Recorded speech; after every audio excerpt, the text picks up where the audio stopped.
રાષ્ટ્રીય કૃષ્ણ ભાવનામૃત સંઘ ઇસ્કોન વતી ઉપસ્થિત સર્વ શિક્ષક મિત્રોનું હાર્દિક સ્વાગત કરીએ છીએ. આજનો આપણો વિષય તમે પરિચિત છો, કારણ કે તમારું પ્રોફેશન શિક્ષક છે અને પ્રશ્ન છે કે શિક્ષક કેવો હોવો જોઈએ. તો શ્રીમદ ભગવદ્ ગીતા એમાં ભગવાન શ્રી કૃષ્ણ એક સુંદર વાત કરે છે અર્જુનને. ભગવાન એઝ ગુરુના રૂપમાં કાર્ય કરી રહ્યા છે. તો એમણે કીધું કે યદ્યદ આચરેતિ શ્રેષ્ઠ તત્ત સયત પ્રમાણમ કુરુતે લોકસ તત અનુવર્તતે. શ્રેષ્ઠ લોકો જેવું આચરણ કરે એવું એના જે આશ્રિત લોકો છે, એની નીચે જે રહેવા વાળા લોકો છે, તદ અનુવર્તતે, મતલબ એ લોકો એને ફોલો કરે છે. એટલા માટે શ્રેષ્ઠ વ્યક્તિનું આચરણ કેવું હોવું જોઈએ? તો શ્રેષ્ઠ વ્યક્તિ કોણ છે? તો વેદ ભગવાન કહે છે 3 વ્યક્તિ શ્રેષ્ઠ છે. આ સૂત્ર તમે જાણો છો, માતૃદેવો ભવ, પિતૃદેવો ભવ અને આચાર્ય દેવો ભવ. માતા પિતા પછી બાળકના જીવનમાં કોઈ મહત્વપૂર્ણ સ્થાન રાખે છે તો એ છે આચાર્ય. આમ તો આચાર્ય શબ્દના ઘણા બધા અર્થો છે. અમારે આધ્યાત્મિક ફિલ્ડની અંદર આચાર્યનો અર્થ છે જે આચરણ દ્વારા શિક્ષા આપે છે. ઇતિ આચાર્ય, એ આચાર્ય છે. બીજું આચાર્ય, એક આપણે સ્કૂલના પ્રિન્સિપાલને પણ આચાર્ય કહીએ છીએ. આચાર્ય જે શ્રેષ્ઠ વ્યક્તિત્વ છે. તો ઘણા બધા અર્થો છે, પણ મૂળ વાત એ છે કે આચાર્યનો એક અર્થ શિક્ષક પણ છે, ગુરુ પણ છે. તો આચાર્યનું આચરણ શ્રેષ્ઠ હશે તો એના શિષ્યોની અંદર, એના વિદ્યાર્થીઓની અંદર એ રિઝલ્ટ દેખાશે. જો બંગાળી ભાષામાં એક કહેવત છે કે જે વૃક્ષ તમારા નામ કે ફલે પરિચય. શિક્ષક કેવા છે તો એના વિદ્યાર્થીથી ખબર પડે. વિદ્યાર્થીને જોવો એટલે, ફળને જોવો એટલે વૃક્ષનો પરિચય થઈ જાય, એમ વિદ્યાર્થીને જોવો ને એટલે શિક્ષકનો પરિચય થઈ જાય કે શિક્ષક કેવા છે. તો વિચારણીય વાત એ છે કે યદ્યદ આચરેતી શ્રેષ્ઠ, શ્રેષ્ઠ લોકો માટેની એક જે જવાબદારી છે એ છે પોતાનું આચરણ. હવે એક વાત એ છે કે ભાઈ શ્રેષ્ઠ કોને કહેવાય? શિક્ષક તો એટલા બધા છે, હજારો લાખોની સંખ્યામાં છે, પણ શ્રેષ્ઠ શિક્ષકનો અર્થ શું છે? શ્રેષ્ઠતા કેવી રીતે આવશે? તમે જો કોઈ જેની પાસે ધન વધારે હોય એને શ્રેષ્ઠ કહેશો? તો માની લો આ ટીચિંગ ફિલ્ડની અંદર જે લોકોને બહુ સારી ફીઝ મળે છે, અથવા ટ્યુશન ચલાવીને કે સ્કૂલો ચલાવીને જેની પાસે અપાર સંપત્તિ આવી છે, આ શ્રેષ્ઠ ટીચર છે? કે જેની પાસે ખૂબ નોલેજ છે, આ શ્રેષ્ઠ ટીચર છે? અને બધાના ક્રાઇટેરિયા જુદા જુદા છે. લોકો માને છે ભાઈ આ શ્રેષ્ઠ છે, આ પણ શ્રેષ્ઠતા આમાં સિદ્ધ નથી. શું કામ નથી? કારણ કે અત્યારના વિદ્યાર્થીઓનું જે જીવન છે એને જોતા એવું લાગે છે કે વિદ્યાર્થી અને શિક્ષક વચ્ચે કંઈક મિસિંગ લિંક છે, કંઈક ખૂટે છે. એ ખૂટતી કડી જે છે ને એના કારણે ગેપ વધતો જાય છે, અને એનું રિઝલ્ટ એવું દેખાય છે કે આજે વિદ્યાર્થીઓ જે છે ને એ સમાજ માટે એક ચિંતાનો વિષય બની ગયા છે. તમે એઝ ટીચર જાણતા હશો કે વિદ્યાર્થીઓની અંદર નશો, જુગાર, વ્યભિચાર, આ બધી વસ્તુઓ ધીમે ધીમે પ્રવેશી રહી છે. આજથી થોડા સમય પહેલા, કદાચ હું કહું તમને કે 20 વર્ષ પહેલા તમે જુઓ તો વિદ્યાર્થીઓમાં આ વસ્તુ હતી નહીં. આ છેલ્લા 20 વર્ષમાં જેટલું સ્પીડથી આ દૂષણ આવી રહ્યું છે, અને એનાથી પણ એક પેઢી પાછળ આપણે જોઈએ. ખાસ કરીને હું મારી વાત કરું કે તમે આમ જ્યારે ભણતા, આપણે પહેલા ધોરણમાં કે બીજા ધોરણમાં જ્યારે હતા, કદાચ મોસ્ટ ઓફ ગામડાની સ્કૂલોમાં ભણ્યા હશો, હે ને? તો એવું હતું કે કોઈ ટીચર જ્યારે શેરીમાંથી નીકળે ને તો વિદ્યાર્થી છે ને છુપાઈ જાય. એવો એક આદર હતો, એક રિસ્પેક્ટ ટીચર પ્રત્યે એમની હતી, જે આજે બિલકુલ શૂન્ય છે. વાત બરાબર છે? બીજું કે વિદ્યાર્થીની અંદર જે ઘડતર થવું જોઈએ, જે સદગુણો રહેવા જોઈએ, જે ચરિત્ર હોવું જોઈએ, એનો પણ બિલકુલ અભાવ દેખાય છે. રાઈટ છે આ વસ્તુ? તો હવે પ્રશ્ન એ છે, આનું કારણ શું છે? તો આપણે જુઓ કે ફેસિલિટી વધારે વધી. પહેલા આવી શાળાઓ નહોતી, હે ને? પ્લસ ઇન્ટરનેટ, ટેકનોલોજી વધી એટલી, તો ધન પણ વધ્યું, ટેકનોલોજી પણ વધી, આપણી પાસે બધા જ સાધનો સારા પ્રમાણમાં પ્રાપ્ત થયા છે, છતાં પણ ચરિત્ર, કેરેક્ટર જે છે લોસ થતું જાય છે. તો આનો એક સીધો અર્થ છે કે આપણું જે શિક્ષણ છે એ શિક્ષણ એક વ્યક્તિને પરફેક્ટ બનાવવા માટે પૂરતું નથી. અને થોડી ઘણી બધી એવી વાતો હશે, તમને થોડું આશ્ચર્ય લાગશે કે આજે જે આ શિક્ષણ છે ને એ આપણને મનુષ્ય ઓછા અહંકારી વધારે બનાવે છે. આ તમે સોશિયલ મીડિયા બધા યુઝ કરો છો, જ્યાં જોવો ત્યાં કે અમે ભણેલા છીએ, તે એટલે એક ઈગો છે, ભાઈ ભણેલા છો તો શું છે? તો ભણતરનો એ જે ઈગો છે ને, એ વ્યક્તિના વચ્ચેનો વ્યવહાર ભૂલાવી રહ્યું છે. હા, એજ્યુકેશન જીવન જીવવા માટે જરૂરી છે, શિક્ષણ હોવું જરૂરી છે, પણ શિક્ષણની સાથે સાથે મેનર્સ નથી. તો આપણે જૂના સમયની કહેવતો ખ્યાલ હશે કે ભણતરની સાથે ગણતર હોવું જરૂરી છે. અને ખાલી ભણતર હોય ને તો પછી કેવો પ્રોબ્લેમ થાય, તમને એક નાની એવી વાર્તા કહું. 3 વ્યક્તિ ભણવા માટે ગયા વારાણસી, કાશીમાં, અને પૂર્વના સમયમાં વિદ્યા પ્રાપ્ત કરી અને ત્યાંથી પરત આવતા રસ્તામાં જંગલ આવ્યું. તો જંગલમાં ત્રણેય વિચાર કર્યો કે આજની રાત આપણે અહીંયા રોકાઈ જઈએ. તો એક વૃક્ષ ઉપર ચડી ગયા ત્રણે, અને વૃક્ષ ઉપર બેઠા બેઠા વિચાર કરે. નીચે જોયું ને તો એક સિંહનું હાડપિંજર હતું. તો પહેલો વ્યક્તિ એને કીધું કે મારી પાસે એવી વિદ્યા છે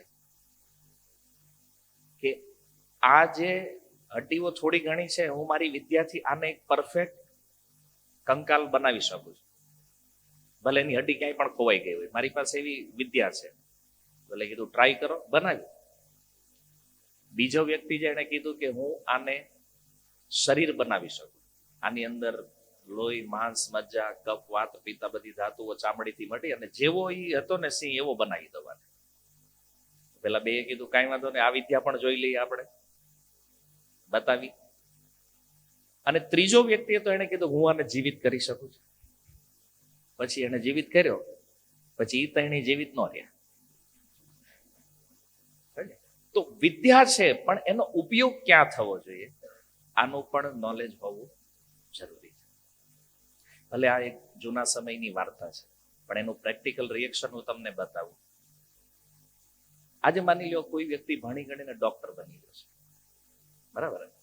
હવે એ ડોક્ટર બન્યો છે, પણ તમે જોઈ લો છો કે કોવિડ જે હમણાં આપણે બધા અનુભવ્યો છે, એ ટાઈમ પીરિયડ છે. તો કોવિડના સમયમાં ડોક્ટરોની સ્થિતિ શું હતી? કોવિડ જ્યારે સ્ટાર્ટ થયો ને ત્યારે સોશિયલ મીડિયામાં મેસેજ એવા હતા, ડોક્ટર ભગવાનનું રૂપ છે. અને કોવિડનો સેકન્ડ વેરિયન્ટ આવ્યો ને ત્યારે એ પછી ડોક્ટર ભૂલાઈ ગયા, ફેસબુકમાંથી ગાયબ થઈ ગયા. કેમ? કારણ કે જે વ્યવહાર, જે એક્સપિરિયન્સ, જ્યારે સમાજને સૌથી વધારે જરૂર હતી ને ત્યારે જ એને સૌથી વધારે લૂંટવાનું કામ કર્યું છે. તો આ તો પરફેક્ટ એજ્યુકેશન વાળો વ્યક્તિ છે, તો વ્યવહાર નથી. તો એજ્યુકેશન આવું, પણ જો એની સાથે તમે વ્યવહાર નથી કરી શકતા તો આવું ભણતર કોઈ કામનું છે. આ ઘણા બધા નેગેટિવ પોઈન્ટ્સ છે આજની જે આપણી આ શિક્ષણ પદ્ધતિ છે. આજે તમે જો ઘણી વાર અમે વૃદ્ધાશ્રમોમાં પણ પ્રોગ્રામ કરીએ છીએ, તો વૃદ્ધાશ્રમોની અંદર 100% જે માતા પિતા રહે છે ને એ બધા ડિગ્રી વાળા જે ભણેલા લોકો છે ને એના માતા પિતા છે. તો આશ્ચર્ય છે ને કે આટલું એજ્યુકેશન લીધા પછી આપણો વ્યવહાર શું છે કે આપણે માતા પિતાને સાચવતા. આ વસ્તુ આવી છે. આ એજ્યુકેશન વધ્યું. માની લો કોઈ વ્યક્તિ આઈએએસ બન્યા, આઈપીએસ લેવલ સુધી એ લોકો ગયા છે, છતાં તમે ન્યૂઝમાં જોવો છો લાંચ રિશ્વત લે છે કે નથી લેતા? તો એજ્યુકેશન ક્યાં છે? કોઈ આઈએએસ લેવલ ઉપર ગયા પછી પણ જો રિશ્વત લે છે તો આને શું માનો છો તમે? અને આવું હરેક ફિલ્ડની અંદર જે રિઝલ્ટ જે છે, કદાચ એમાં સારા લોકો હશે 5-10%, પણ 90% તો આ રિઝલ્ટ નેગેટિવ છે. ડોક્ટર જે થોડા એવા પૈસા માટે થઈ અને કિડનીઓ વેચી નાખે છે, શરીરના અન્ય પાર્ટ્સના વ્યાપાર કરે, આવું બધું અને પકડાય છે. ન્યૂઝ તમે બધા વાંચતા થશો આ બધું, કે આ બધી પ્રેક્ટિકલ વાતો છે અને આ બધા લોકો ભણેલા છે. આશ્ચર્ય, કારણ કે જે ભણ્યો નથી બિચારો ક્યાં આ કરવાનો છે, એને ખ્યાલ નથી. પણ આ બધું એજ્યુકેટેડ જે લોકો છે, એજ્યુકેશન ફિલ્ડમાંથી આવવા વાળા લોકો છે, એ આ કરી રહ્યા છે. અને એના કારણે સમાજ અનબેલેન્સ થઈ રહ્યો છે. તો વિચારવાની વાત એ છે કે આપણી પાસે ધન છે, ટેકનોલોજી છે, અને આ બધું હોવા છતાં એક વસ્તુની જે કમી છે આપણી અંદર, એ છે ચરિત્ર, કેરેક્ટર. અને ઇંગ્લિશમાં એક કહેવત તમે જાણો છો કે money is lost, nothing lost, but character is lost, everything is lost. અને એ જ વસ્તુ રામાયણની અંદર તમે જો કે રાવણ અને ભગવાન રામની તમે કમ્પેર કરો ને, તો રાવણ જે છે ને બધી વાતમાં ભગવાન રામથી આગળ છે. ધન, ભગવાન રામ વનમાં છે, રાવણ સોનાની લંકામાં. એની પાસે એનું પ્રાઇવેટ જેટ છે, પુષ્પક વિમાન. ભગવાન બીજા ચાલતા ચપ્પલ નથી પહેર્યા. યુદ્ધ, શસ્ત્ર, વિદ્યા, વેદ, ચારેય વેદનો જ્ઞાતા છે, પંડિત છે. અને તપસ્વી પણ એવો છે. 10 મસ્તક કાપીને શિવજીની પૂજા કરી છે. તો જો કમ્પેરિઝન. પણ છતાં વિજય ભગવાન રામનો થયો. જરા વાલ્મીકી રામાયણમાં એક પ્રશ્ન થયો કે આવું કેમ? રાવણ જો બધી રીતે સક્ષમ છે તો પછી વિજય ભગવાન રામનો થયો છે કેમ? તો કે રામની અંદર એક ગુણ શ્રેષ્ઠ છે, એ છે ચરિત્ર, જે રાવણમાં નથી. જ્યાં પણ સુંદરતા જોઈએ ગયો કામ, પણ જયારે ભગવાન રામ ચરિત્ર, અને એટલા માટે તુલસીદાસ કહ્યું ને રામચરિત માનસ, જેનું ચરિત્ર ઉજ્જવળ છે ને એ જ વ્યક્તિ આ જગતમાં સૌથી શ્રેષ્ઠ છે. તો પહેલો પ્રશ્ન જે છે કે શ્રેષ્ઠ શિક્ષક કોણ? તો એ છે જેનું ચરિત્ર ક્લિયર છે. બધા સારી પોસ્ટ ઉપર છે, કોઈ ડોક્ટર છે, એન્જિનિયર છે, કોઈ આઈએએસ બન્યા છે, આઈપીએસ, હરેક ફિલ્ડની અંદર ગયા છે. હવે એક કમી એ લાગે છે કે અહીંયા પહોંચ્યા પછી પણ આ લોકો સુખી નથી. અમને તો એવું લાગતું હતું કે આટલું એચિવમેન્ટ આવી જાય ને ધન આવી જશે એની પાસે તો એ સુખી થઈ જશે, પણ એ નથી. શું કામ નથી? કારણ કે સુખ આપણા જીવનની રિક્વાયરમેન્ટ નથી. આપણી રિક્વાયરમેન્ટ શાંતિ છે, એ નથી. ધનની કોઈ કમી નથી એની પાસે. અને આજે તમે જુઓ કે જેટલા લોકો સુસાઇડ કરે છે એનું તમે એનાલિસિસ કરો, કોઈ વ્યક્તિ એટલે નથી સુસાઇડ કરતો કે એને ધનની કમી છે. ગરીબ માણસ મરતો જ નથી. શું કામ? કારણ કે એને ખબર જ છે આપણે આમ જ રહેવાનું છે. તો જે લોકો મરી રહ્યા છે ને, સુસાઇડ જે કરે છે, એનો પ્રોબ્લેમ જે વસ્તુ માટે આપણે માનતા હતા કે આ જો મળી જશે ને તો સુખ આવી જાય, તો એ તો એને મળ્યું, એચિવમેન્ટ તો થયું. ડોક્ટરો આત્મહત્યા કરે છે, એન્જિનિયરો આત્મહત્યા કરે, તો એની પાસે તો એજ્યુકેશન છે, સારી જોબ છે, સારો બિઝનેસ છે, ધનની કોઈ કમી નથી, છતાં શા માટે કરે છે? તો એ ખબર નથી પડતી લોકો. તો કહેવાનું એનું કહેવાનું એ હતું કે એ લેવલ એચીવ કર્યા પછી પણ આ લોકો પાસે જીવનનો કોઈ ગોલ નથી. ત્યાં પણ એક વસ્તુની કમી છે, ત્યાં પણ એ ખૂટે છે. અને જો મોટા ભાગે એવા સંવાદ હોય છે કે ઘણીવાર શિક્ષકો, કોઈ વિદ્યાર્થી પણ ભગવાનમાં માનતો હોય ને તો શિક્ષકો એને કે નહીં, આ બધું અંધશ્રદ્ધા છે. અધ્યાત્મની કોઈ વાત આવે ને તો એને આપણે શું કહીએ છીએ? આ અંધશ્રદ્ધા છે. હવે શિક્ષક જ્યારે કહી દે કે અંધશ્રદ્ધા છે એટલે વિદ્યાર્થી તો એનું જ માનવાનો છે. અને ઘરે માતા પિતાઓ એ બિચારા શું કહે છે? એ તો ભણ્યા નથી. એ તો કે ને ભાઈ ટીચર જે કહે એ બરાબર છે, કારણ કે એ ભણેલા છે, એને જ આપ્યું. પણ શિક્ષકોની અંદર નાસ્તિકતા ક્યાંથી આવી છે? એજ્યુકેશન જે તમે ભણ્યા છો, કારણ કે મૂળ પાયો એ છે કે ઈશ્વર વિહીન જે એજ્યુકેશન છે, ભગવાનના અસ્તિત્વ વગરની જે વિદ્યા છે, તો એનું પરિણામ તમે જોઈ રહ્યા છો કે લોકો નશા બાજુ વળી રહ્યા છે, વ્યભિચારમાં વળી રહ્યા છે, પાપ કર્મમાં લાગે છે. કેમ? કારણ કે આપણી પાસે એજ્યુકેશન હોવા છતાં આ સમજણનો અભાવ છે, અધ્યાત્મ નથી. એટલે જે ખૂટતી વસ્તુ જે છે ને, આપણી જે મિસિંગ લિંક છે ને, એ છે ચેતના, અધ્યાત્મ, જેને આપણે સ્વીકારતા નથી. અને અધ્યાત્મને ઘણીવાર એવું લાગે છે કે અંધશ્રદ્ધા છે, કારણ કે આપણી પાસે જ્યારે ડિગ્રીઓ આવે છે ને ત્યારે આ સાથે આપણું અભિમાન એવું થઈ જાય છે. હું શા માટે માનું ભગવાનને? ભાઈ પ્રશ્ન એ છે તમારે શા માટે ન માનવા જોઈએ.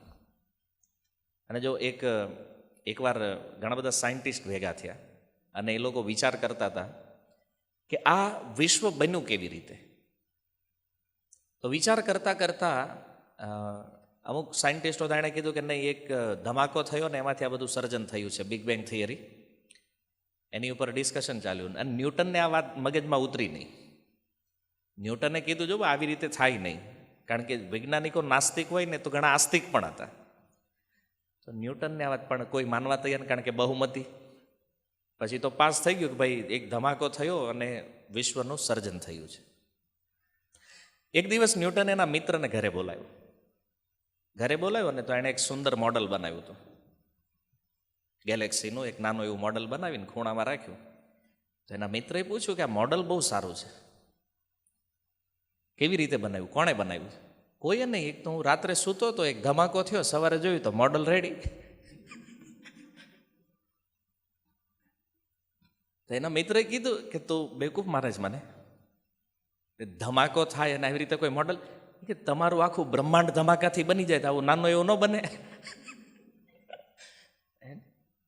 તો જો ઘણા એવા માઇનસ પોઈન્ટ છે જેને આપણે જોઈએ છીએ સાયન્સની અંદર, પણ આપણે એની ઉપર વિચાર નથી કરતા. બિગ બેંગ થિયરી આજ માનો છો કે નહીં? તમે બધા માનો છો, પણ બી પ્રેક્ટિકલ એક વાત બતાવો કે આજ સુધી વર્લ્ડમાં તમે ક્યાંય એવું જોયું કે જ્યાં વિસ્ફોટ થયો હોય ત્યાં કંઈક સર્જન થયું હોય?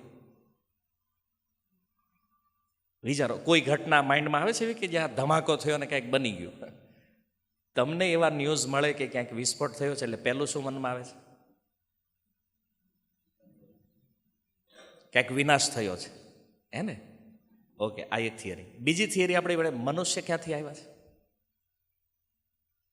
આ તો તમને જ વધારે ખબર હોય, ક્યાંથી આવ્યા છે? વાંદરામાંથી. લો ઓફ ડાર્વિન વાંદરામાંથી આવે ક્યારે? કારણ કે ડાર્વિનનો જે સિદ્ધાંત છે એ અનુસાર કે એક પ્રજાતિમાંથી કોઈ બીજી પ્રજાતિ આવે તો મૂળ પ્રજાતિ લુપ્ત થઈ જાય. તો આજે વાંદરા છે ને માણા છે. વાંદરામાંથી મનુષ્ય આવે તો વાંદરા લુપ્ત હોવા જોઈએ, નથી. અને કરોડો વર્ષોમાં ઉત્ક્રાંતિનો ક્રમ છે, તો આજે પણ એકાદ ઘટના તો બનવી જોઈએ ને. કોઈકના તો કરોડો વર્ષો થયા હશે કે એક ચાલો ભાઈ આ વાંદરામાંથી મનુષ્ય આવ્યો છે. આ સાબિત ન કરી શકાય. રેડ જાયન્ટ થિયરી જે છે, સૂર્ય ઠંડો થઈ જશે એક દિવસ, ગરમ થતો જાય છે. અત્યારે એવું અનુભવાય છે ડેઈલી, એને ગરમી વધે છે ને તો લોકો કે ઠંડો થઈ જાય. તો આ એવી વસ્તુઓ છે જેને આપણે ચેલેન્જ કરી શકીએ છીએ સાયન્સને. પણ જો આવી બોગસ થિયરીઓને માન્યા પછી આપણે એવું કહીએ છીએ કે ભગવાન નથી. આપણે અધ્યાત્મ જે એકદમ ક્લિયર છે એની ઉપર આપણે પ્રશ્ન ઉઠાવીએ છીએ. તમે બહુ સમજો કે આપણે આ વાત પર ક્યાંથી આવ્યા છીએ, કે શિક્ષકોમાં નાસ્તિકતા ક્યાંથી આવી છે. આ છે સાયન્સની થિયરીઓ. હવે હું તમને શાસ્ત્રની થિયરી બતાવું. અચ્છા, તુલસીદાસજીએ જે હનુમાન ચાલીસા લખી છે એમાં એક વસ્તુ લખી કે લીલ્યો તાહી મધુર ફલ જાની, સૂર્યદેવના વિષયમાં. તો અમુક લોકો એની ઉપર પ્રશ્ન ઉઠાવે કે ભાઈ હનુમાનજી તો નાના એવા છે, સૂર્ય તો વિશાળ છે, તો પછી એણે સૂર્યને ગળ્યા, આ વાત કેવી રીતે પ્રૂવ કરી શકો તમે? તો બ્લેક હોલ થિયરી, કે જ્યારે કોઈ વસ્તુ આ બ્રહ્માંડમાં વાતાવરણથી બહાર જશે જ્યારે, તો એનું સ્વરૂપ જે છે ને એ બૃહદ થઈ જાય, મોટું થાય. સાયન્સ કહે છે આ તો બ્લેક હોલ થિયરી. તો હનુમાનજી મહારાજ જ્યારે નીકળ્યા છે તો એનું સ્વરૂપ એટલું થઈ ગયું કે સૂર્ય એની સામે એક ફળની સમાન છે. ક્લિયર છે? ઓકે. યુગ સહસ્ત્ર યોજન પર ભાનો, પૃથ્વીથી સૂર્યનું અંતર, કારણ કે આપણને એ ખ્યાલ છે કે જ્યારે કોઈ વસ્તુ મીટર કિલોમીટરમાં નથી મપાતી તો એને પ્રકાશ વર્ષમાં માપો છો, સમયમાં એની માપ થાય. તો યુગ સહસ્ત્ર યોજન, 1000 યુગના સમયની કેલ્ક્યુલેશન જ્યારે તમે કરો છો તો પોઈન્ટ ટુ પોઈન્ટ એ આંકડો છે જે આજનું સાયન્સ આપણને આપે છે. તો જે દિવસે કોઈ મોડર્ન ટેકનોલોજી નથી, કોઈ નથી, તુલસીદાસજીને કેવી રીતે ખબર પડી પૃથ્વીથી સૂર્યનું અંતર આટલું છે? એને આ શાસ્ત્ર જે છે ને કોઈ કોરી વાર્તાઓ નથી, કોઈ કલ્પનાઓ નથી, આ છે પરફેક્ટ સાયન્સ. પણ આપણી સમજ કંઈક ઓલી છે કે આપણે એવી વિચારધારાઓથી પ્રેરિત છીએ કે આપણને આમાં અંધશ્રદ્ધા, જે પરફેક્ટ સાયન્સ છે ને એ આપણને અંધશ્રદ્ધા લાગે છે. અને આવી તો હજારો થિયરીઓ છે. તો હું ખાલી તમને એક બે પરિચય કરાવું છું. કહેવાનો અર્થ એ છે કે હવે જે સિસ્ટમ એજ્યુકેશન આવી છે એ તો રહેવાનું છે, એમાં હું કે તમે ચેન્જ નથી કરી શકવાના. પણ જે અધ્યાત્મ છે એનું કનેક્ટ જો આની સાથે કરવામાં આવે તો આપણે સહી વસ્તુને સમજવા માટે સક્ષમ બનશું, અને ત્યારે આપણે પણ એ વિદ્યાર્થીઓને સમજાવી શકીએ. તો જે મિસિંગ થયું છે ને અધ્યાત્મ, કારણ કે અધ્યાત્મ એટલે એજ્યુકેટેડ વ્યક્તિની દ્રષ્ટિમાં અંધશ્રદ્ધા, પણ હકીકત આ અંધશ્રદ્ધા નથી. અહીંયા પરફેક્શન છે, પ્રમાણ પણ છે. અંધશ્રદ્ધા તો સાયન્સ છે જેની 90% થિયરીઓનું કોઈ પ્રમાણ નથી, કોઈ પ્રૂવ નથી. બસ ભણીએ છીએ આપણે છતાં, ભાઈ આવું હોઈ શકે, સૂર્ય ઠંડો થઈ જાય. થયો જ ક્યારેય ભવિષ્યમાં? કોઈ શાસ્ત્રોમાં, કોઈ ઇતિહાસમાં એવું લખ્યું છે કે સૂર્ય ઠંડો હતો અને પછી પાછો એને ગરમ કર્યો છે તો અત્યારે ચાલે છે? આવું નથી. કોઈ વ્યક્તિ કહે છે કે જીવન ક્યાંથી આવ્યું છે, મિલર નામનો સાયન્ટિસ્ટ હતો, કહેતો કે ભાઈ રસાયણમાંથી આવ્યું છે. આજે આપણી પાસે દુનિયાના ટોટલ કેમિકલ ઉપલબ્ધ છે, બનાવો, જીવન બને છે એમાંથી? થઈ શકે? નથી. ખાલી કહી દીધું કે ભાઈ કેમિકલમાંથી આવ્યું છે, થઈ જશે. હવે એને કહીએ પ્રૂવ કરો, કરી શકે કોઈ? ના થઈ શકે. તો કમીઓ સાથે પણ જે જ્ઞાન ઉપર આપણે આટલો ભરોસો રાખીએ છીએ, તો વિચાર કરો કે જે જ્ઞાન પરફેક્ટ છે, જે પરફેક્ટ નોલેજ છે, એને યદિ આપણે એક્સેપ્ટ કરશું તો જ આપણી લાઈફની અંદર પરફેક્શન આવવાનું છે. બરાબર? તો સેકન્ડ વસ્તુ એ છે કે નાસ્તિકતાથી આસ્તિકતા બાજુ જવું પડશે, કે આ બ્રહ્માંડ અપને આપ ક્રિએટ નથી થયું, કોઈ પણ વસ્તુ પાછળ એનો એક ક્રિએટર છે. એમ આ બ્રહ્માંડની પાછળ પણ ક્રિએટર છે જેને ભગવાન કહેવામાં આવે છે. હવે કોઈ એમ કે હું નથી માનતો, તો એ તો તમારી સ્વતંત્રતા છે, પણ માનવા નહીં માનવાથી પ્રકૃતિમાં કોઈ પરિવર્તન થવાનું નથી. પણ એનું રિઝલ્ટ આપણને અહીંયા બાળકોના ભવિષ્યમાં દેખાય છે. અને આ નાસ્તિકતા જે છે ને એ જ બાળકોને ગેરમાર્ગે દોરવાનું એક મોટામાં મોટું દૂષણ છે. શું કામ? એને કર્મનો ભય નથી, કેમ કે કર્મનો સિદ્ધાંત જાણતા નથી. બરાબર? એને એવું લાગે છે કે અમે જે કરીએ છીએ ને આ લાઈફ છે, આ એન્જોયમેન્ટ છે. તો આનું એક કારણ એ છે કે શિક્ષક એને એવી રીતે તૈયાર નથી કરી શક્યા, એને એવી રીતે ડેવલપમેન્ટ નથી આપી શક્યા કે જેના કારણે આ લોકો આ માર્ગ ઉપર વળે છે. તો એક શિક્ષક તરીકે આપણી જવાબદારી છે કે સૌથી પહેલાં આપણે આપણા ચરિત્રને સારું બનાવીએ, આપણે આપણા ચરિત્રને ઉજ્જવળ બનાવીએ. કારણ કે આચરણ વગરની શિક્ષા ક્યારેય ફલીભૂત થાય નહીં. તમે જે પાલન નથી કરતા એ તમે વિદ્યાર્થીઓને કરાવી શકો નહીં. તમે વ્યસન કરતા હોય ને તમે તમારા ક્લાસમાં એમ કહો કે વ્યસન ના કરવું જોઈએ, કોઈ છોડે? હવે તમારી મજાક ઉડાવશે, એને સર તો મૂકતા નથી ને આપણને કહે છે, થશે ને? ભલે બાળક છે પણ એટલું તો સમજે છે કે જે એ નથી કરતા એ આપણને કહે છે તો એ એનાથી વિપરીત જ કામ કરવાનું છે. એટલા માટે કે કોઈના ચરિત્ર નિર્માણ કરવા માટે પોતાના ચરિત્રનું નિર્માણ કરવું જરૂરી છે, પહેલો સિદ્ધાંત. બીજી વસ્તુ છે, નાસ્તિકતા બાજુથી આપણે આસ્તિકતા બાજુ આવવું પડશે. કારણ કે ભગવાનને, અધ્યાત્મને સ્વીકાર કર્યા વગર અમુક પ્રશ્નો છે જેનું કોઈ સોલ્યુશન આ દુનિયામાં છે નહીં. અને એટલા માટે આ બંને વચ્ચેની જે ખૂટતી કડી જે છે ને એ છે સ્પિરિચ્યુઆલિટી, અધ્યાત્મ. આ modern technology, modern science, modern education, modern life, આની સાથે જો સ્પિરિચ્યુઆલિટી કનેક્ટ થશે તો આ વ્યક્તિ બધા પ્રશ્નોના ઉત્તર પ્રાપ્ત કરશે અને એ વ્યક્તિ પરફેક્ટ બનશે. તો આ વસ્તુને આપણે કનેક્ટ કરવાની છે. જેવી રીતે તમે શાસ્ત્રની અંદર જુઓ કે આચાર્ય જે છે, પહેલાંના સમયમાં ગુરુકુળ સિસ્ટમ હતી, ગુરુકુળ પદ્ધતિઓ હતી, અને જ્યાં એમને આ બધી વસ્તુઓ શીખવવામાં આવતી હતી, વેદથી લઈ અને પુરાણો, અલગ અલગ શાસ્ત્રો છે કે ભાઈ તમે લાઈફની અંદર પ્રેક્ટિકલ શું કરવાના છો. તો એની સાથે સાથે એનું ચરિત્રનું પણ ઘડતર કરવામાં આવતું. જે ગુરુકુળ સિસ્ટમ તો ગઈ, આજે સ્કૂલ સિસ્ટમ છે. અને સ્કૂલ સિસ્ટમમાં સૌથી મોટો માઇનસ પોઈન્ટ એ છે કે વિદ્યાર્થીઓના બગડવાનું મોટામાં મોટું કારણ જ આજે સ્કૂલ અને કોલેજોને માનવામાં આવે છે. અને માનવામાં આવ્યો નહીં છે પણ, કારણ કે જો ઘરેથી તો એને નથી કહેતા કે તમે આ વ્યસન કરો, તમે આ કરો, તે કરો. ક્યાંથી શીખે છે બાળકો? તમે નહીં માનો, અહીંયા જ્યારે બહારના રોડ રસ્તા ઉપર અમે આવતો હોય સ્કૂલિંગ ટાઈમની અંદર, ઘણા એવા સ્થાનો છે જ્યાં વિદ્યાર્થીઓ આવું બધું કરતા હોય છે. તો હવે સૌથી મોટો પ્રશ્ન એ છે કે પ્રભુજી, એ વાત તો સાચી, ચાલો આ બધું થયું છે, બગાડ થયો છે, પણ હવે આનું સોલ્યુશન શું છે? આને કેવી રીતે સુધાર ઉપર લાવી શકાય? તો આને જો કોઈ વ્યક્તિને બદલવો હોય ને તો એની ચેતનામાં બદલાવ લાવવો પડે. ચેતના સમજો છો? જેવી રીતે એક લાઇટ છે, તો લાઇટનો જે પ્રકાશ છે ને એ એની ચેતના છે. એમ આપણી જે ચેતના છે એ જ્યારે દૂષિત થાય ત્યારે આપણે ખોટા કાર્યો માટે પ્રેરિત થઈએ છીએ. પણ જો એ ચેતનાને કોઈ પરિવર્તિત કરે તો એને તમે સહી માર્ગ ઉપર લાવી શકો છો. તો ચેતનાનું પરિવર્તન કેવી રીતે થાય? તમે જો આજથી ઘણા વર્ષો પહેલાં, લગભગ 1965માં, જ્યારે આ ઇસ્કોન સંસ્થાપક આચાર્ય શીલ પ્રભુપાદ જ્યારે અમેરિકા ગયા,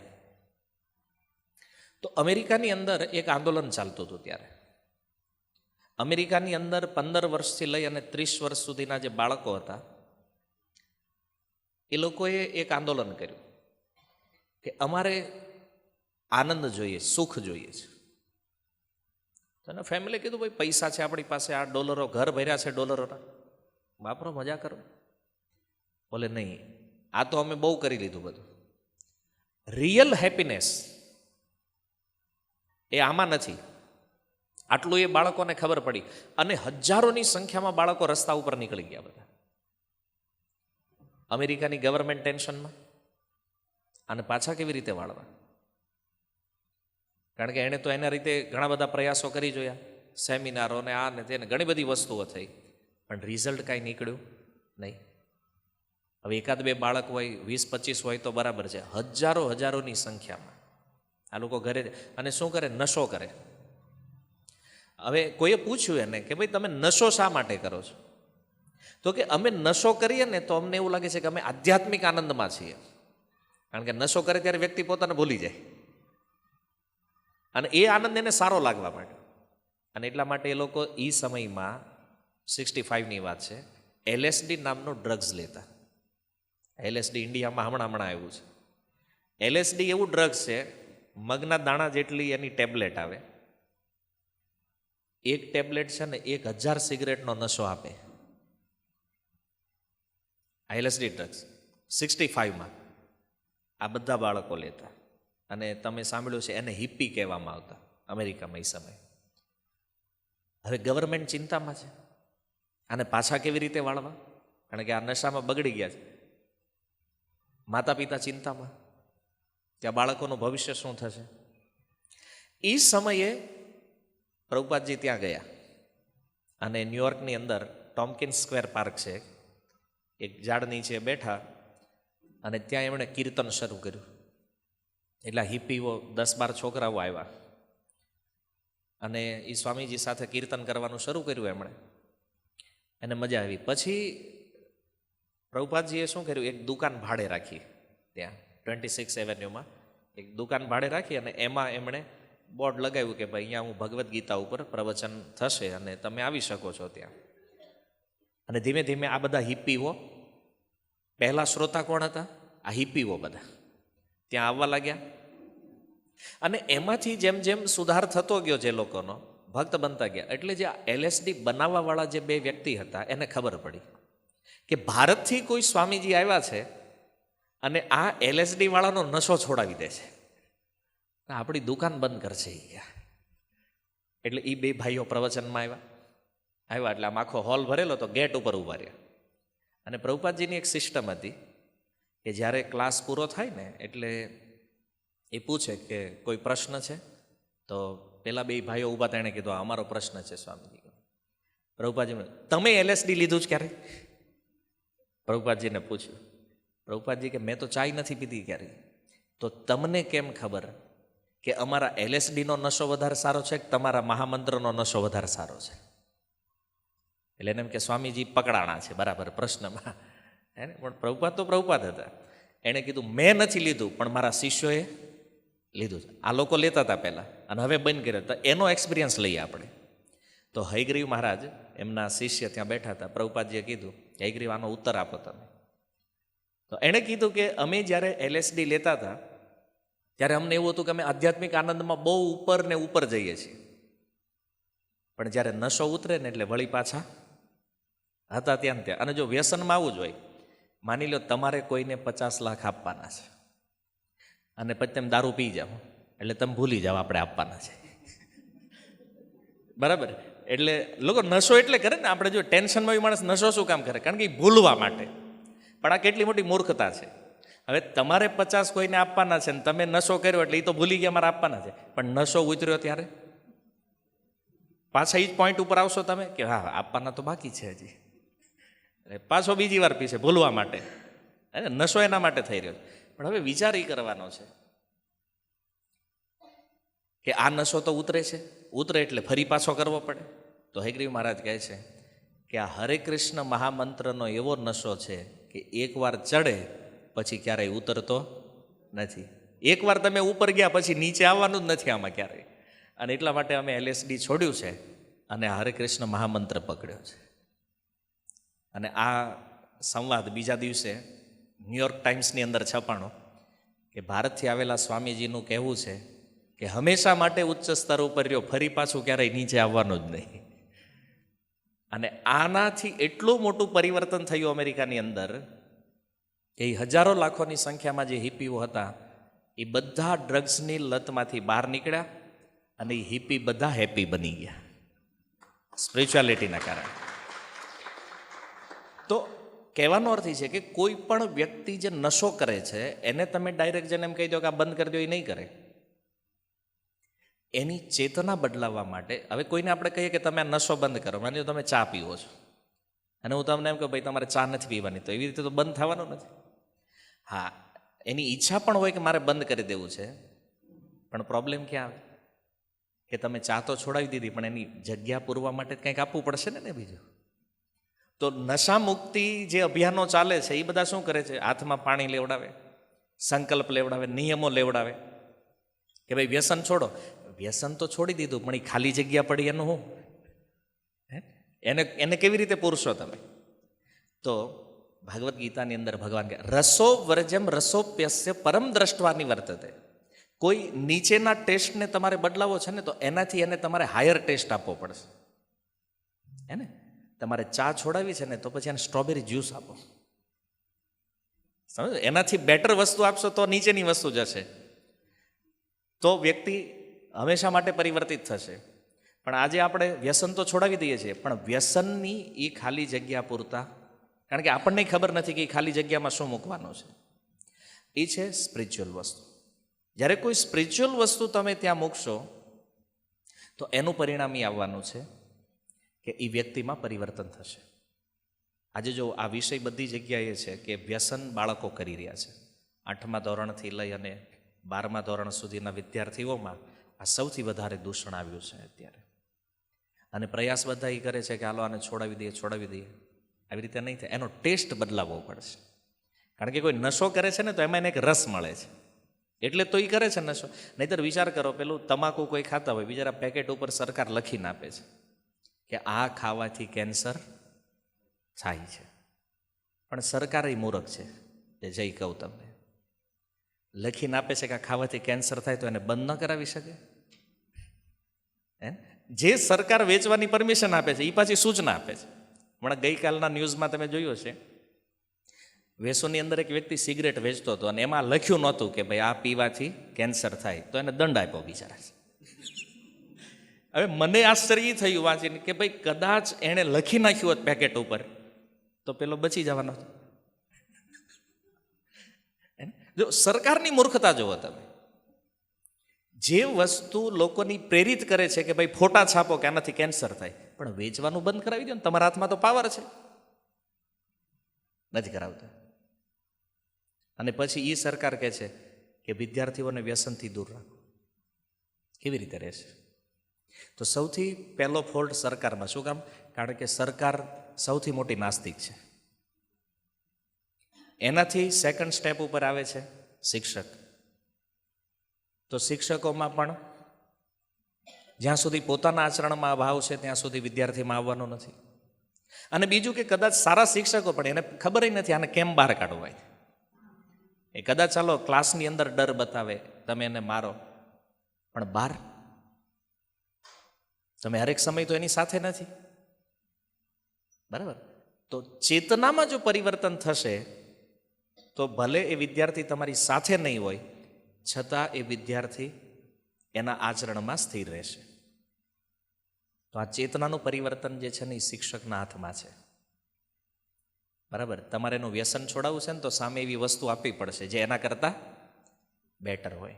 એટલે પાછું એવું નહીં કે આણે ચા બંધ કરાવીને સિગરેટ પકડાવો હાથમાં, બેટર આપો ઉપર નહીં. વ્યસન છોડાવવું છે ને તો એને સ્પિરિચ્યુઅલ વસ્તુ સાથે કનેક્ટ કરો. કારણ કે સારામાં સારો ટેસ્ટ જે છે ને એ સ્પિરિચ્યુઅલ છે. અને અધ્યાત્મનો ટેસ્ટ એકવાર લાગી ગયો ને એટલે એ વ્યક્તિ ક્યારેય રોંગ વેમાં નહીં જાય. આજે જો અમારે ત્યાંથી ઘણા છોકરાઓ કેનેડામાં છે, ઓસ્ટ્રેલિયામાં છે, અમેરિકામાં છે, પોતે એકલા રહે છે, પણ અહીંયા ઇન્ડિયામાં એના માતા પિતાને કોઈ ચિંતા નથી. એને ખબર છે કે આપણો છોકરો ક્યારેય રોંગ વેમાં જવાનો નથી. કેમ? કારણ કે એ સ્પિરિચ્યુઅલ વસ્તુ સાથે કનેક્ટ છે. આ વસ્તુ બહુ જરૂરી છે. એટલે કે જે નાસ્તિકતા પ્રત્યેક લેવલમાં ઘૂસેલી છે ને એને પહેલાં આપણે આસ્તિકતામાં પરિવર્તિત કરવી પડશે. કારણ કે આ શિક્ષક જ એમ કે હું ભગવાનમાં માનતો નથી, તો વાર્તા પૂરી થઈ ગઈ ત્યાં. અને કોઈ વ્યક્તિ એવું કહેતો હોય ને કે હું નાસ્તિક છું, તો એ ખોટું બોલે છે. દુનિયામાં કોઈ નાસ્તિક છે જ નહીં. કોઈ પણ રીતે એ ભગવાનને ચાહે છે. કેવી રીતે? તમને 3 પ્રશ્ન દ્વારા આપણે સમજીએ. તમને એવું કહેવામાં આવે કે તમે ક્યારે, કયા સમયે, કેવી રીતે મરવા માંગો છો? પહેલો પ્રશ્ન. બીજું, તમે કયા વિષયમાં મૂર્ખ રહેવાનું પસંદ કરશો? અને ત્રીજું, કે તમારે ક્યાં, કયા સમય, કેટલા પ્રમાણમાં દુઃખી થવું છે? તો પહેલા પ્રશ્નનો ઉત્તર તમારો એ હશે કે હું ક્યારેય કોઈ સમયે ક્યાંય મરવા ચાહતો નથી. બરાબર? એનો મતલબ તમે શાશ્વતતા ચાહો છો, હંમેશા માટે રહેવું છે. બીજું, તમે કયા વિષયમાં મૂર્ખ રહેવાનું પસંદ કરશો? કોઈ વિષયમાં નહીં. કારણ કે કોઈ સ્વીકારે છે હું મૂર્ખ છું? હોય તોય નથી માનતા. આજ માની લો કોઈ ખબર નથી પડતી કોઈ વિષયમાં તો એ પ્રદર્શન તો એવું જ કરે કે મને બધી પડે છે. એને બુદ્ધિમાન દેખાવાની ટ્રાય કરે છે ને. એનો મતલબ કે આપણે કોઈ વિષયમાં મૂર્ખ રહેવા ચાહતા, એનો મતલબ આપણે પરફેક્ટ નોલેજ ચાહીએ છીએ. થર્ડ વસ્તુ છે કે દુઃખ, કયા વિષયમાં આપણે દુઃખી રહેવા ચાહીએ છીએ? તો ક્યારેય નહીં. આપણે શાશ્વત સમય માટે આનંદ જોઈએ છે. તો આ ત્રણેય વસ્તુને આધ્યાત્મિક લેંગ્વેજમાં કહેવાય સત, એટલે કે હંમેશા રહેવું, શાશ્વતતા. ચિત્તનો અર્થ છે જ્ઞાન, અને આનંદ એટલે કે સુખ. તો સત, ચિત્ત અને આનંદ જે છે આને જ ભગવાન કહેવામાં આવે છે. બતાવો કોણ નાસ્તિક છે? નથી. આપણે કેવલ એવું કહી દઈએ છીએ કે ભાઈ હું નાસ્તિક છું. કેમ? એટલે પછી ભગવાનની બધી માથાકૂટ દૂર રહે એટલા માટે. ખાલી કહી દે હું નાસ્તિક. બોલી દેવાથી કોઈ થવાનું કેમ? કારણ કે તમારી અંદરથી પણ ડિમાન્ડ તો એની જ છે. તો આ વસ્તુ જ્યારે આપણે સમજતા થઈએ ત્યારે આપણે આ સમજાવી શકીએ કોઈને. નહીં તો પેલો આ ઘણી બધી વાતો શિક્ષક વિદ્યાર્થીઓના જોક્સ બહુ ફરે. એક શિક્ષકે પૂછ્યું, કોઈ વિદ્યાર્થી આવી રીતે તિલક લગાવીને આવ્યો છે ક્લાસમાં, તેને પૂછ્યું કે ભાઈ ભગવાનમાં માને છે? તો કે હા. જોયા છે ક્યારેય? પૂછ્યું એને, ભગવાનને જોયા છે? એટલે કે મેં જોયા તો નથી, પણ મારી શ્રદ્ધા છે કે ઈશ્વર છે. પછી વિદ્યાર્થીએ પૂછ્યું, સાહેબ બુદ્ધિ છે તમારામાં? કે હા. જોઈ છે ક્યારે?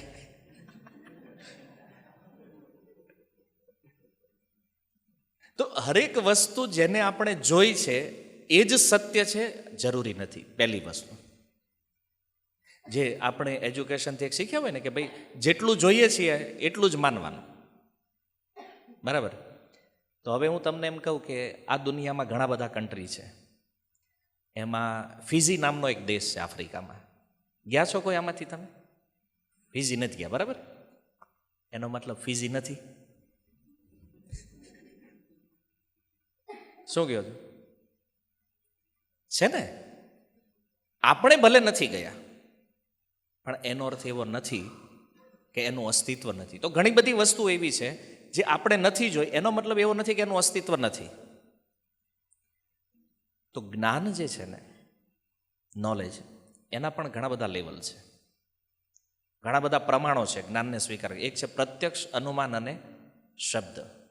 તો ત્રણેયમાં પ્રત્યક્ષ, સાયન્સ જે છે ને એ પ્રત્યક્ષ ઉપર વધારે ભાર મૂકે છે કે જેટલું આંખે જોયું એટલું સાચું. બીજું છે અનુમાન. કોઈ માની લે તો ભાઈ આવું હોઈ શકે, આવું હશે, એ પણ આપણને સાયન્સમાં મળે છે. અને ત્રીજું છે શબ્દ પ્રમાણ. ક્લિયર અહીંયા લખ્યું છે 25,000 વોલ્ટનો કરંટ પસાર થાય છે, ડોન્ટ ટચ.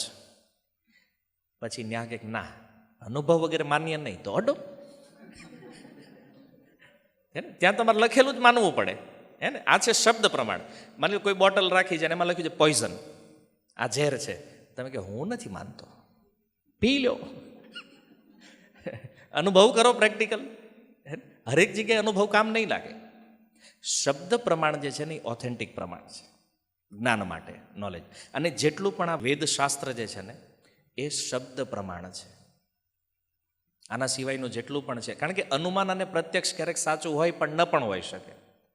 તો પહેલાં આપણે એ સમજવાનું કે નોલેજ ઓફ સોર્સ, આ જગતમાં જેટલું પણ નોલેજ છે, આ બધા નોલેજનો સોર્સ શું છે? વેદ. જેટલું પણ જ્ઞાન છે, આધ્યાત્મિક કે ભૌતિક, આ બધું જ્ઞાન વેદોથી આવ્યું છે. અને વેદ એવી વસ્તુ છે કે એને આજ સુધી એના એક પણ અક્ષરને કોઈ વ્યક્તિ ખોટો સિદ્ધ કરી શકે નહીં. આ હું તમને એટલા માટે બતાવું છું કારણ કે તમારે વિદ્યાર્થીઓને ભારતીય સંસ્કૃતિના વિષયમાં જો તમે એને કંઈક આપવા માગો છો તો પહેલાં તમને ખ્યાલ હોવો જરૂરી છે કે આ બધું શાસ્ત્ર શું છે. હવે ઘણીવાર આપણે એવું પણ સમજીએ કે ભાઈ એ વેદ ને પુરાણ આ બધું તો લખી નાખ્યું, ઋષિમુનિઓ નવરા હતા ને એટલે. હા, એને એટલી નવરાઈ હતી કે એણે આ બધું લખ્યું જેનું સંશોધન આજે સાયન્સ કરી રહ્યું છે. Fire bacteria. હમણાં સંશોધન થયું કે અગ્નિમાં જીવ છે. તમે વેદમાં જો હજારો વર્ષો પહેલાંથી એમાં વર્ણન છે કે અગ્નિમાં જીવ છે. વનસ્પતિમાં જીવ ડૉક્ટર જગદીશચંદ્ર બોઝે કીધું ત્યારથી આપણે માનતા છીએ. શાસ્ત્ર પહેલેથી કહે છે. અને આવી ઘણી બધી વસ્તુઓ છે. ગાયનું છાણ, રેડિયો એક્ટિવ તત્વ જે છે ને એમાંથી આરપાર ન થઈ શકે. માની લો અણુબોમ્બ ક્યારેય ફૂટે અને કોઈનું ઘર ગાયના છાણના લીંપણથી બનેલી દિવાલોથી છે તો રેડિયો જે કિરણ છે, રેડિયો એક્ટિવ તત્વો જે છે ને એ એમાં નહીં જઈ શકે. આ ગાયના છાણમાં તાકાત છે એટલી. ક્યાં લખ્યું છે? વેદમાં. અને એટલા માટે જે આપણા research centre Bhabha atomic research centre, એમાં તમે જો ક્યારેક મુલાકાત લેશો તો ખબર કે ત્યાંના જેટલા પણ સાયન્ટિસ્ટ છે ને અને એ રેડિયેટરની જે દિવાલો છે ને એ બધી ગાયના ગોબરથી લીંપન થયેલી છે. તો આ કોણે સાબિત કર્યું છે? વેદ. આવી અનેક વસ્તુઓ છે શાસ્ત્ર કે તમે એને ખોટી સિદ્ધ ન કરી શકો. હજારો વર્ષો પહેલાં લખાયેલું જ્ઞાન આજે પણ એઝ ઇટ ઇઝ છે. અને આપણે સ્કૂલની ટેક્સ્ટ બુક હર 4-5 વર્ષે અપડેટ લાવવું પડે છે એને નો ડાઉટ કે છતાંય અપડેટ ઉપર આપણને વિશ્વાસ છે, પણ જે આજ સુધી જેમાં કોઈ અપડેટની જરૂર નથી પડી, આ આપણું સ્પિરિચ્યુઅલ નોલેજ છે, આ આપણી સંસ્કૃતિ છે, જેના ઉપર આપણને ભરોસો નથી. જો તમે ખોટું ન લગાડતા, હું શિક્ષકો ઉપર એટલે ફોકસ કરું છું કારણ કે આખા સમાજને સુધારવું એ તમારા હાથમાં છે. તમે એક સૌથી મહત્વપૂર્ણ ભૂમિકામાં છો. અને આ કમી મને જે લાગી છે કે જે નાસ્તિકતાથી આપણે આવ્યા છીએ ને આ એજ્યુકેશનમાં, આને જો તમે આસ્તિકતામાં પરિવર્તન કરશો ને તો સારામાં સારા વૈજ્ઞાનિકો તમે આપશો શાસ્ત્રના આધાર ઉપર. જો નાસા જે છે દુનિયાની સૌથી મોટી રિસર્ચ કંપની છે, નાસા ઋગ્વેદ પર રિસર્ચ કરે છે. તેમ સાંભળ્યું છે ક્યારેક કુરાન ઉપર કે બાઇબલ ઉપર રિસર્ચ થયું હોય ક્યાંય વર્લ્ડમાં? નથી. શા માટે? વૈદિક શાસ્ત્રો ઉપર રિસર્ચ શા માટે થાય? કારણ કે થિયરી જ અહીંયા છે, આ બહાર નથી. હવે આપણે કહેતા કે ભાઈ પહેલાંના જમાના લોકો ગાયના છાણથી બનાવેલા ઘરમાં રહેતા હતા, તો એનું કારણ શું હતું? જો એમાં વાયરસ ક્યારેય ન આવે. અત્યારે આપણે ગમે ત્યારે આવી જાય છે ને, ઓલો કયો વાયરસ આવે છે? હમણાં ગળું પકડે છે, એ આવતો હશે, તમને ખ્યાલ હશે. હા હા, ના પેલું આમ વાયરલ ઇન્ફેક્શન આપણને જલ્દી લાગે છે. આ સમસ્યાઓ તમે જો આ માટી અને છાણથી બનેલા ઘરમાં ક્યારે જીવજંતુ ન આવે, મચ્છર ન આવે, બેક્ટેરિયા ન આવે. આ ગાયના છાણની અંદર આ વસ્તુ છે. નથી માનતા લોકો. રેડિયો એક્ટિવ તત્વ. અને બીજી એક વિશેષ વસ્તુ તમને કહું, આપણા વેદોનું માની લો હવે આવા ઘર આપણી પાસે ન હોય, અચાનક કોઈ કન્ટ્રી અણુબોમ્બ ફેંકે આપણી ઉપર, અણુબોમ્બ ફેંકે ને આપણે એમાંથી બચવું હોય તો શું કરવું જોઈએ? એ સમયે એ જે રેડિયો એક્ટિવ તત્વ જે છે, જે વિકિરણો છે, એના પ્રભાવથી તમારે બચી જવું હોય, આનો ઉપાય વેદમાં છે. તમારી પાસે શું છે એ પહેલાં કે પછી હું કહું?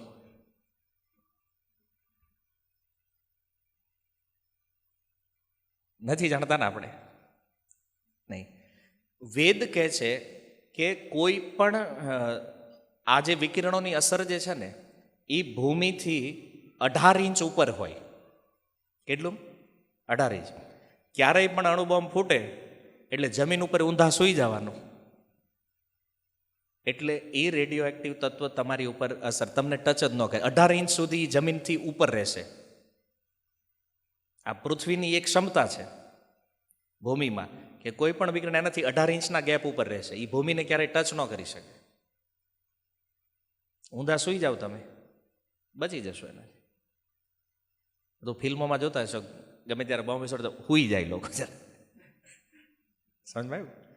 એક એક વસ્તુ એમ હું તમને એ સમજાવવા માંગુ છું ખાલી કે આ દુનિયામાં કોઈ પણ નોલેજ જે અત્યારે આપણી સામે છે, ડાયરેક્ટ કે ઇનડાયરેક્ટ એનો સોર્સ જે છે એ શું છે? વેદ. એના સિવાય અચ્છા મકાન બનાવવા છે તો એનો પાયો ખોદવો પડે, ક્યાંથી ખબર પડી? વેદ. કારણ કે આ વિજ્ઞાન નહોતું ત્યારના પણ મકાનો જોઈ લ્યો, પાયો છે. અથવા એ સમયનું આર્કિટેક્ચર જોવો, આજે અવેલેબલ છે, તો તમને સમજાશે કે આ શાસ્ત્ર જે છે ને એ કોઈ ભાવુકતા નથી, કોઈ મેન્ટલ સ્પેક્યુલેશન નથી, આ પરફેક્ટ સાયન્સ છે. અને એટલા માટે આપણા જીવનની જે કમી છે એ પૂરી પણ આ નોલેજથી થવાની છે. કારણ કે પરફેક્ટ નોલેજ જે છે એ જ વ્યક્તિને પરફેક્ટ બનાવી શકે. નહીં તો પછી એનું રિએક્શન જે છે ને એ આપણે સમજવું પડશે. ને આપણે જોઈએ પણ છીએ કે અત્યારના સમયમાં શું થઈ રહ્યું છે. તો ત્રીજો પોઈન્ટ અહીંયા આપણે ક્લિયર થયો કે ભાઈ નાસ્તિકતાથી આસ્તિકતા બાજુ જવું શા માટે જરૂરી છે. ઓકે, હવે ચોથો પોઈન્ટ છે કે શિક્ષક સ્વભાવથી કેવો હોવો જોઈએ. હા, શિક્ષકનો સ્વભાવ કેવો હોવો જોઈએ. હોય ને, આમ અમુક ટીચર કડક ફેમસ હોય, અમુક નરમ ફેમસ હોય. સ્કૂલમાં વિદ્યાર્થીઓને પૂછો ને તમને કોણ ગમે છે વધારે, તો એ કે મોસ્ટ ઓફ તો ગુજરાતીના ટીચર બહુ ગમે. ભાષાના ટીચર આમ થાય આમ બહુ નોર્મલ હોય, અને પીટી ટીચર એને લગભગ કોઈ પસંદ ન કરે, કેમ કે કંટ્રોલ એના હાથમાં હોય ને. હજી તો અમારા સમયમાં એવું જ હતું કે ભાઈ પીટી ટીચર એટલે પછી એટલે એ આમ વધારે. પણ જો શિક્ષક નાળિયેર જેવો હોવું જોઈએ, બહારથી કઠોર અને અંદરથી કોમળ. વિદ્યાર્થીઓને અનુશાસનમાં લાવવા માટે કઠોરતા જરૂરી છે, પણ એની સાથે જ પાછો એને પ્રેમ પણ આપવો જરૂરી છે. અને આ પ્રમાણેનો વ્યવહાર વિદ્યાર્થી સાથે થશે તો એ તમારી રિસ્પેક્ટ કરશે. અને ટીચર અને સ્ટુડન્ટ આ બંનેનો સંબંધ ગુરુ શિષ્ય જેવો હોવો જોઈએ. કે રિસ્પેક્ટ કોઈ ટીચર ચાહે છે તો એણે એનો સ્વભાવ, એનું આચરણ, એ જ એને રિસ્પેક્ટ આપશે. કારણ કે બાળકને તો કોઈ શીખવાડતું નથી ને કે ભાઈ આ ટીચરને રિસ્પેક્ટ આપવાની છે ને આને નથી આપવાની. તો સ્વભાવ સૌથી મોટું ફેક્ટર છે આમાં. બીજું કે શિક્ષકોના સ્વભાવમાં ઉદારતા હોવી જોઈએ. ઉદારતા અર્થાત કે એક ક્લાસની અંદર 60 વિદ્યાર્થીઓ છે તો તમારા માટે બધા જ વિદ્યાર્થી એક સમાન હોવા જોઈએ. કે કોઈ ફર્સ્ટ રેન્ક લાવે છે તો તમે એને વધારે પ્રિફરન્સ આપો છો, ફેલ થવાળો છે તો એને ઓછું આપો છો. આ નહીં ચાલે. એક વસ્તુ તો છે કે જે વિદ્યાર્થીની જેટલી કેપેસિટી છે ને એટલું જ ભણવાનું છે. 60% વાળો છે ને એ 60 જ લાવવાનો છે. જે કહું તમને 90 વાળો 90 જ લાવવાનો છે, 45 વાળો 45 જ લાવવાનો. પછી પણ શિક્ષકનો વ્યવહાર બધા પ્રતિ સમ હોવો જોઈએ. નો ડાઉટ કે કોઈ સારા રેન્કર સ્ટુડન્ટ હોય એને આગળ વધારવા માટે એને કંઈક એક્સ્ટ્રા પ્રાયોરિટી મળે તો એ સેકન્ડરી મેટર છે.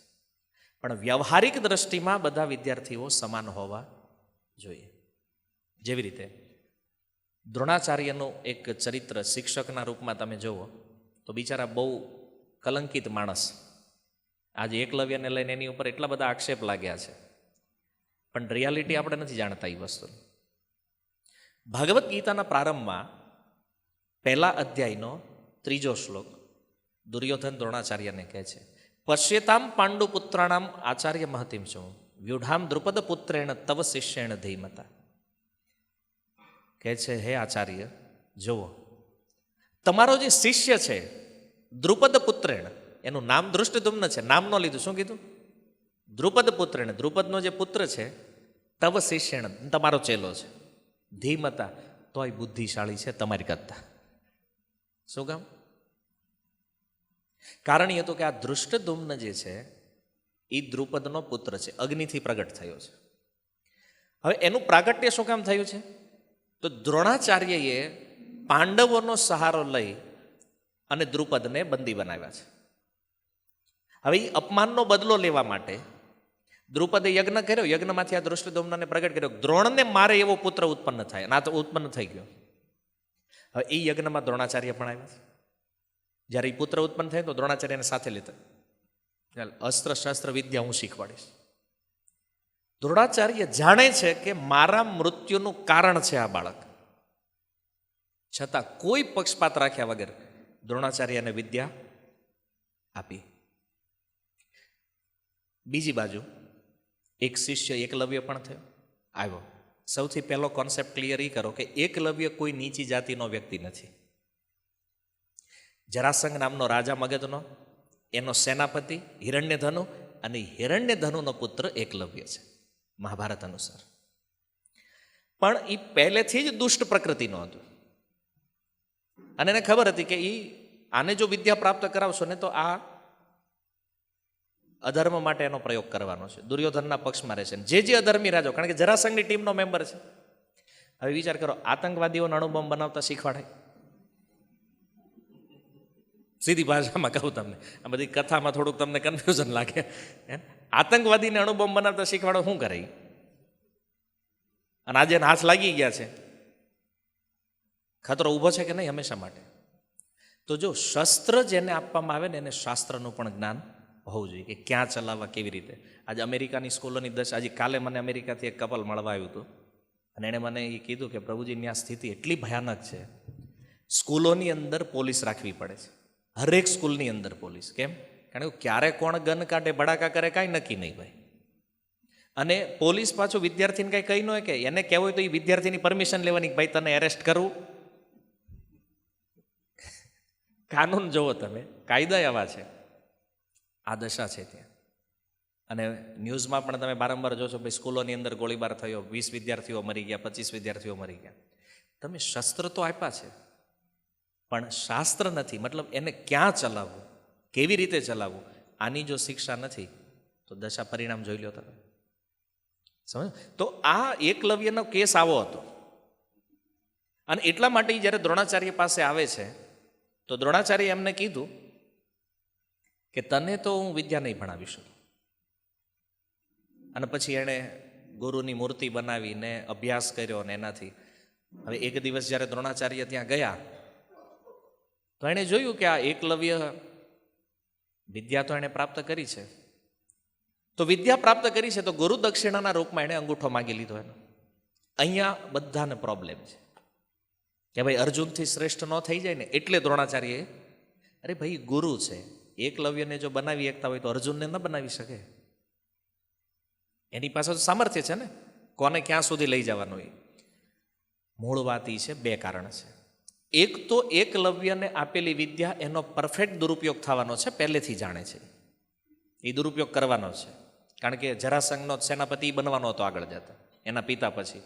એટલે એ ક્લિયર હતું કે આને અસ્ત્ર શસ્ત્ર વિદ્યા અપાય નહીં. અને સેકન્ડ, ગુરુ અવજ્ઞા. દ્રોણાચાર્યએ જ્યારે એને ના પાડી છે કે તારે વિદ્યા નથી શીખવાની, આ તારા કામનું નથી, તો વાસ્તવમાં જોઈને ગુરુ માને છે તો ગુરુની આજ્ઞા માનવી જોઈએ ને. તમે કોઈને ગુરુ માનો છો પણ ગુરુ માનો પણ ગુરુની વાત નથી માનતા, તો આ તો કોઈ માનવાનું છે નહીં. તો એકલવ્યએ ગુરુની અવજ્ઞા કરી છે, જેના ફળ, અને વિદ્યા પ્રાપ્ત કરી છે તો ભાઈ દક્ષિણા તો આપવી જ પડશે, એને ફીસ તો આપવી જ પડશે ને, ભણવું છે તો ગુરુ દક્ષિણા આપી. અને એ અધિકારપૂર્વક દ્રોણાચાર્ય એની પાસેથી અંગૂઠો માંગ્યો છે તો એની પર કોઈ આક્ષેપ નહીં કરી શકે કે એણે પક્ષપાત કર્યો છે. કારણ કે જો દ્રોણાચાર્યમાં પક્ષપાત હોત તો પોતાના જ મૃત્યુનું કારણ એવા દૃષ્ટિધુમ્નને શું કામ ભણાવે? આજ દુર્યોધન એની ઉપર આંગળી ઉઠાવી રહ્યો છે કે તમારી મૂર્ખતા જુઓ તમે, આજે પાંડવોનો સેનાપતિ બનીને ઊભો છે. અને તેથી આ ભણાવવાની આ ઉદારતા ન રાખી હોત તમે તો એ સામે ન હોત.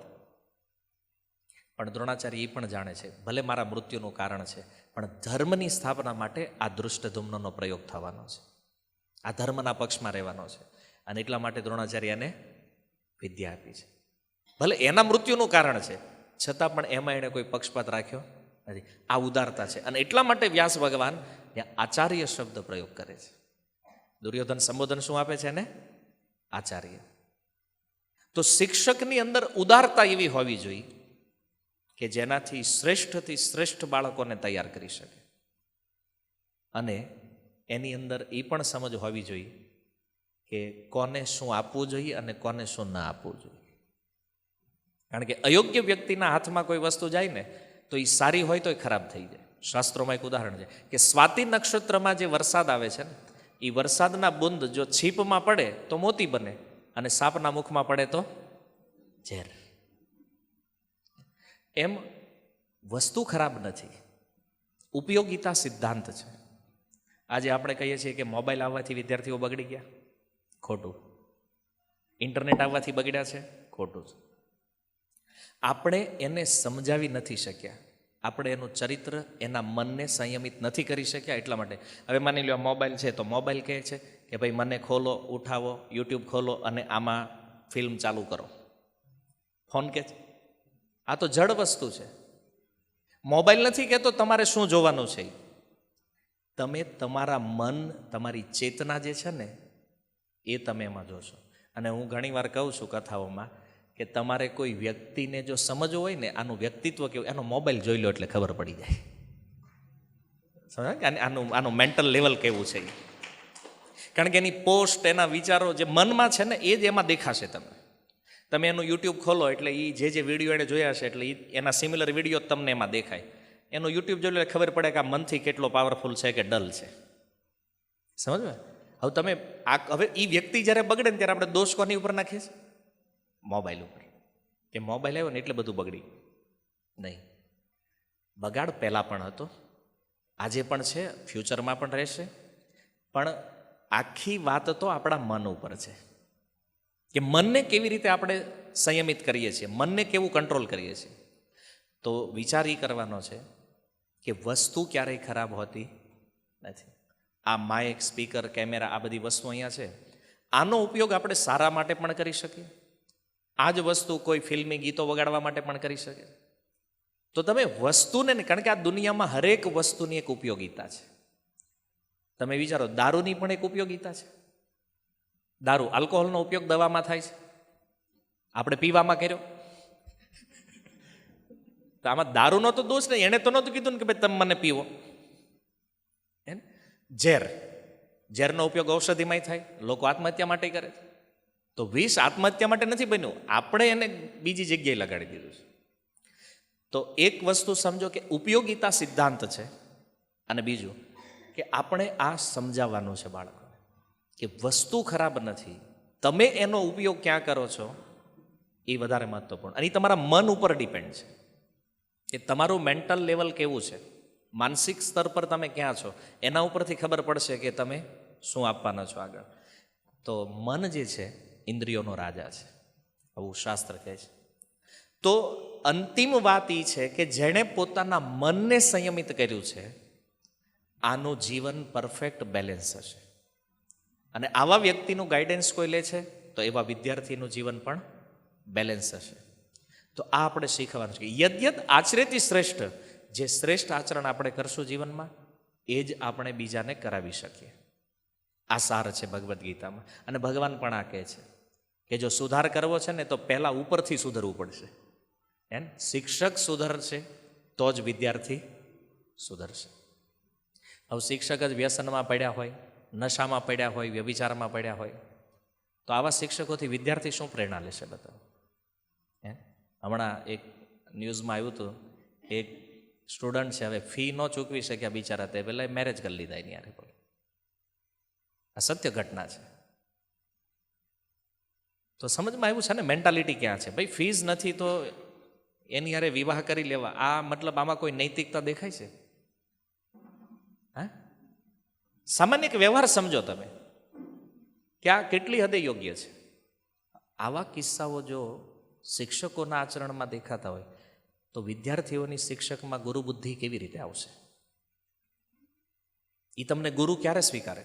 જ્યારે તમારું આચરણ એ લેવલનું હોય.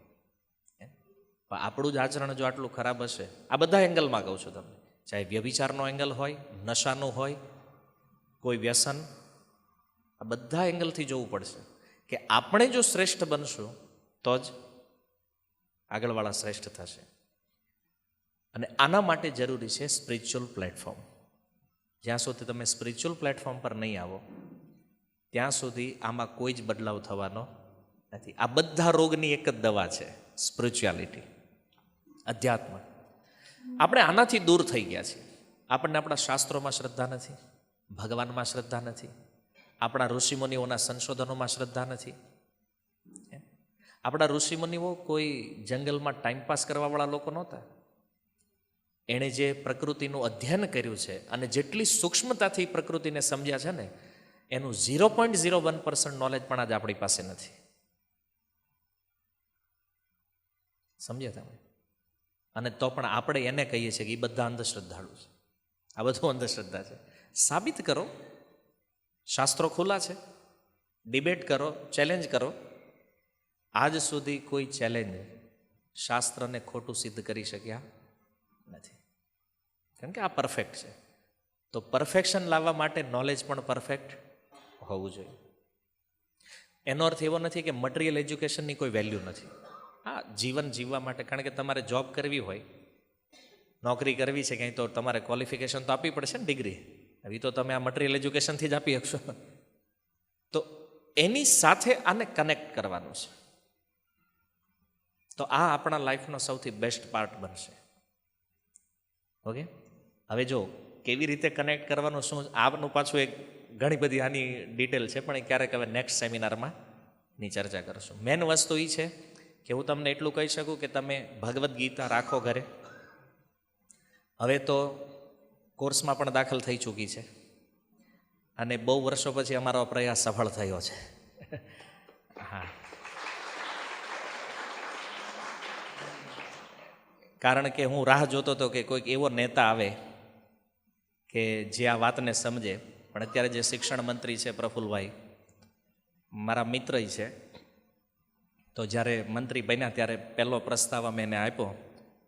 પણ એ પોતે ગીતાના એટલા મોટા ચાહક છે કે એણે વચન આપ્યું હતું કે પ્રભુજી આ તો હું કરાવીને જ રહીશ. અને હમણાં એક કાર્યક્રમમાં મળ્યા તો એણે મને પહેલાં એ કીધું કે મેં તમારું વચન પૂરું કર્યું છે. હા, કારણ કે વિદ્યાર્થીઓનું જે નૈતિક લેવલ જે છે ને આનાથી જ આગળ વધવાનું છે.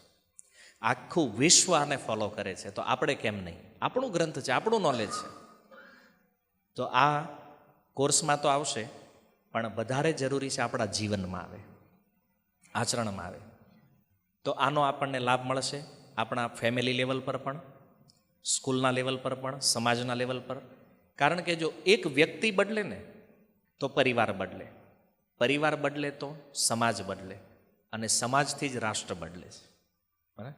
એટલે ક્યારેય એવું ન વિચારો કે એક વ્યક્તિ શું કરી શકે. બધા આંદોલનોની શરૂઆત એક જ વ્યક્તિથી થાય, પછી બધા જોડાતા જાય, પછી વિશાળ રૂપ લે છે. તો આખી સોસાયટીને જો આપણે બદલાવમાં લાવવી છે તો આ સ્પિરિચ્યુઆલિટીને આપણે એડ કરવી પડશે. પણ એ કેવી રીતે થશે તો એ આપણે ક્યારેક નેક્સ્ટ સેમિનારમાં આના વિષયમાં ચર્ચા કરીશું.